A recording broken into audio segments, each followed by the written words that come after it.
हाजिर हूं मैं राजीव। इस समय देश का जो सियासी माहौल है दोस्तों, उसे अगर देखकर ये कहा जा सकता है कि 2024 में बीजेपी के लिए सत्ता में वापसी करना आसान नहीं होगा।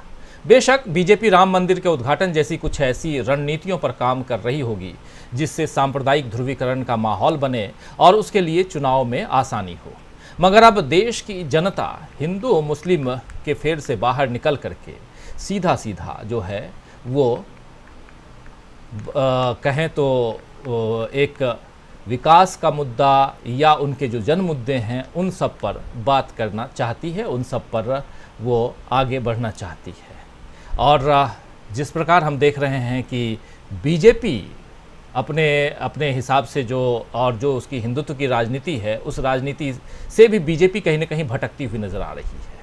खैर, बीजेपी का भटकाव कहाँ है, किस दिशा में है, कैसे है, इस पर तो हम चर्चा करेंगे ही, लेकिन हम ये भी समझने की कोशिश करते हैं कि आज जब विपक्षी एकता की बात हो रही है तो क्यों बीजेपी के लोग, बीजेपी के बड़े बड़े नेता वो अलग अलग मसलों पे अलग अलग ढंग से अपनी बातें रख रहे हैं और ख़ासकर विपक्ष पर हमलावर हो गए हैं।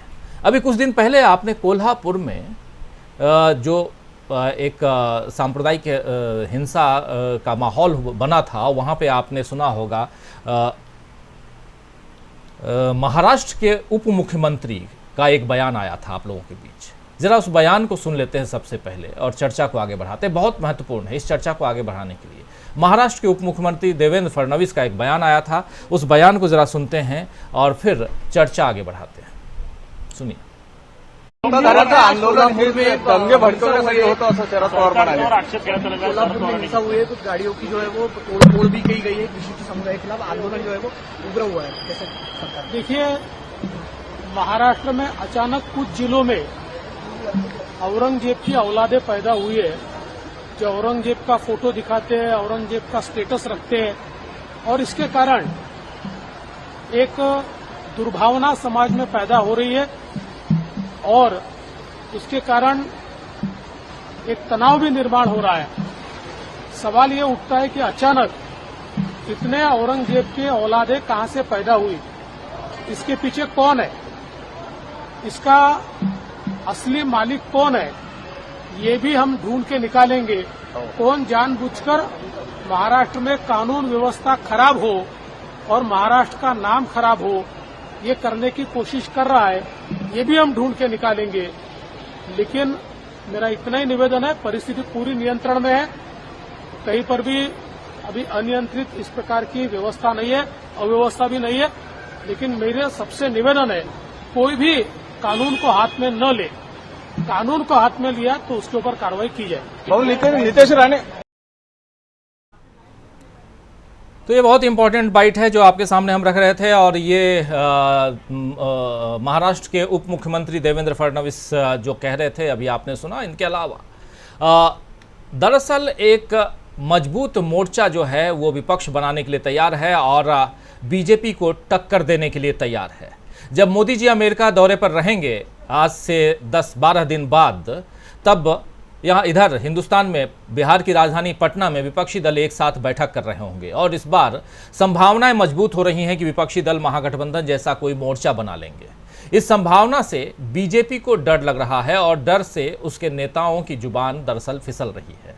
हाल फिलहाल में जो कुछ उदाहरण हैं उनमें से एक उदाहरण अभी आपने देख लिया देवेंद्र फडणवीस का, जो कोल्हापुर में और कोल्हापुर के मामले में कह रहे थे कि महाराष्ट्र में अचानक इतनी बड़ी संख्या में औरंगजेब की संतानें कैसे पैदा हो गई हैं। महाराष्ट्र में ही केंद्रीय मंत्री नारायण राणे के बेटे नीलेश राणे ने एनसीपी चीफ शरद पवार को ट्वीट करके औरंगजेब का पुनर्जन्म बता दिया था। और यूपी में उत्तराखंड के पूर्व सीएम, उत्तर प्रदेश में उत्तराखंड के पूर्व सीएम त्रिवेंद्र सिंह रावत ने बयान दिया कि जहां तक मैंने गोडसे को जाना व पढ़ा है वो भी एक देशभक्त था। उन्होंने ये भी कहा कि गोडसे ने गांधी जी को मारा, वो एक अलग मुद्दा है। जरा सुन लेते हैं त्रिवेंद्र सिंह रावत को, क्या कुछ कहा था उन्होंने, सुनिए जरा। नाथूराम गोडसे एक देशभक्त थे। उनकी देशभक्ति पर संदेह नहीं किया जा सकता है। लेकिन राहुल गांधी कौन सा गांधीवाद पर चल रहे हैं? गांधी जी ने जो स्वदेशी की बात करी, ये कौन से स्वदेशी की बात कर रहे हैं? ये जनेऊ कोर्ट के बाहर लटका करके और गांधीवादी बनना चाहते हैं, तो उसको जनता समझती है। और इसलिए राहुल गांधी देश की छवि को खराब करने का काम कर रहे हैं, इसके अलावा कुछ नहीं कर रहे हैं। सर, बीजेपी जिस हिसाब से मुस्लिम से दूर हुई और अचानक जाना कर तो गोडसे तो बहाना है, निशाना राहुल गांधी है, ये साफ नजर आ रहा है। और त्रिवेंद्र सिंह रावत से पहले बिहार से बीजेपी सांसद और केंद्रीय मंत्री गिरिराज सिंह ने गोडसे को भारत का सपूत बताया है। उनका बयान भी थोड़ी देर में सुना दूंगा आपको, अगर आप सुनना चाहें तो। खैर, लेकिन इधर राहुल गांधी ने भारत में भी और अमेरिका दौरे पर आज लौट आए हैं। अमेरिका दौरे से राहुल गांधी हिंदुस्तान आ चुके हैं, लेकिन अमेरिका में उन्होंने साफ साफ कहा था कि देश में दो विचारधारा है, एक गांधी की विचारधारा है और एक गोडसे की है, और हम यानी कांग्रेस पार्टी जो है वो गांधी के साथ है। जाहिर है कि बीजेपी के नेता अब बता रहे हैं कि वे किसके साथ हैं। बीजेपी के नेता राहुल गांधी की बात को दरअसल सच साबित कर रहे हैं, जबकि बीजेपी के बिहार अध्यक्ष सम्राट चौधरी राहुल गांधी की समझ पर सवाल खड़े करते हुए उन्हें 50 साल का राजनीतिक बच्चा बता रहे हैं। उनकी तुलना ओसामा बिन लादेन से कर रहे हैं और बिहार के मुख्यमंत्री नीतीश कुमार को गजनी फिल्म का आमिर खान बता रहे हैं, जिसकी याददाश्त हर थोड़ी देर में चली जाती है। इधर उत्तर प्रदेश में मंत्री नंद गोपाल नंदी राहुल गांधी पर तंज कसते हुए कह रहे हैं कि 15 सालों से लोगों ने राहुल और पप्पू नाम रखना बंद कर दिया है। जो बच्चे पैदा हो रहे हैं उनका नाम लोग अब न राहुल रख रहे हैं न पप्पू रख रहे हैं। राहुल और पप्पू एक दूसरे के पर्यायवाची हैं। नंदी ने समाजवादी पार्टी के प्रमुख अखिलेश यादव के चुनाव प्रचार पर भी कहा है कि सीतापुर में अखिलेश यादव को श्राप मिलेगा।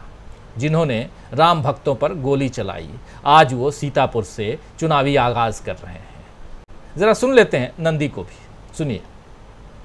लेकिन आज देश में मैं आपसे ही पूछूं या जनमानस से पूछूं, कोई राहुल गांधी को इस देश की बागडोर देना चाहता है? आज आप उठा करके डेटा उठा करके 10-15 साल का देखेंगे, 15 साल में कितने बच्चों का नाम किसी ने राहुल रखा? राहुल गांधी और पप्पू दोनों एक दूसरे के पर्यायवाची हैं। पप्पू नाम नहीं रखना, राहुल गांधी नाम नहीं रखना, राहुल नाम नहीं रखना चाह रहा, तो मतलब वो रोल मॉडल तो बन नहीं सकते। आज क्या अखिलेश यादव को इस देश की बागडोर कोई दे देगा? मायावती जी को दे देगा? ममता को दे देगा? आप बताइए। एक तरफ नरेंद्र मोदी जी, एक तरफ सबको रख दीजिए। तो नंदी की जुबानी नंदी की कहानी राहुल को लेकर और अखिलेश यादव, मायावती, तमाम विपक्षी दलों के नेताओं पर हमलावर। क्यों हमलावर हैं ये तमाम बीजेपी के नेता, ये आप समझ सकते हैं। इसके अलावा गिरिराज सिंह का बयान भी सुन लीजिए, जो गोडसे पे कह रहे हैं, जरा वो भी सुन लीजिए। अगर गांधी के हत्यारा हैं तो गोडसे भारत के सपूत भी हैं। वहीं भारत में ही पैदा लिया है। औरंगजेब और बाबर की तरह आक्रांता नहीं है। और जिसको बाबर का औलाद कहलाने में खुशी महसूस होता है, वो कम से कम भारत माता का सही सपूत नहीं हो सकता। तो सुन लिया आपने, औरंगजेब की औलाद से लेकर आतंकवादी लादेन से राहुल की तुलना और अखिलेश को श्राप मिलने तक ये तमाम बातें, तमाम बयान बता रहे हैं कि बीजेपी को विपक्ष के नेताओं की सक्रियता और लोकप्रियता से कितनी तकलीफ हो रही है। राहुल गांधी तो खैर हमेशा ही बीजेपी के निशाने पर रहते आए हैं, लेकिन जिस तरह विपक्ष के बाकी दल एकजुट होने लगे हैं और उससे बौखलाई घबराई बीजेपी अब सभी विपक्षी नेताओं पर हमलावर हो गई है, क्या बीजेपी नेताओं के ये बिगड़े बोल उसकी घबराहट का नतीजा है? क्या विपक्ष पर हमला करके बीजेपी अपनी सत्ता बचा पाएगी या उसकी बची खुची साख इस बदजुबानी की भेंट चढ़ जाएगी? सवाल कई हैं दोस्तों, इन सवालों का जवाब ढूंढने की कोशिश करते हैं। आखिर क्या कारण है कि बीजेपी के नेता इतने बौखला गए हैं? इनकी बौखलाहट, इनके बिगड़े बोल के कारण क्या है, वजह क्या है? और सबसे बड़ी बात कि क्या राहुल गांधी ने ज़बरदस्त घेराबंदी कर दी है, किलाबंदी कर दी है, और पटना में होने वाली जो मीटिंग है, बैठक है, उस बैठक से पहले ये इतनी बौखलाहट है कि चाहे वो अनाप शनाप, चाहे गांधी, गोडसे, औरंगजेब, क्या क्या नहीं कह रहे हैं, आखिर क्यों कह रहे हैं, समझते हैं। आइए हमारे साथ कुछ वरिष्ठ साथी